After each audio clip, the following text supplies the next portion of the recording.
Hi guys! Nagbangs na bang lahat? Ayan, mahaba ng bangs natin. Kumusta yung mga lugar-lugar natin dyan? Sana po wala namang baha. Diyos ko, Maring Igay, tatakwil na kita. Ayan. Dito sa amin, hindi ko pa sure kung humupa na yung mga tubig-tubig dyan sa daan kasi hindi pa ako lumalabas ng bahay.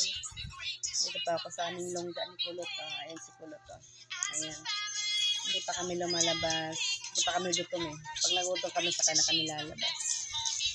Tapos, may iba nga nakuha doon, sumama sa tita, nagtinda daw ng tuyo sa mga resort. Kahit umuulan, may mga bisita mga resort. Pero safe naman sila kasi may mga swimming pool naman. Tapos, si Apam parating, nagpabili tayo ng hotso pang almusal. Sana nga makabili kasi hindi niya dala yung cellphone niya. Andito kay Kulot. Ayun.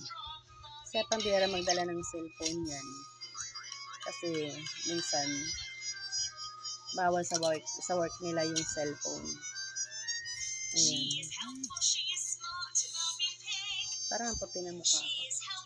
O sa camera lang. Magandang umaga sa inyong lahat. Sana safe ang lahat. And God bless you all.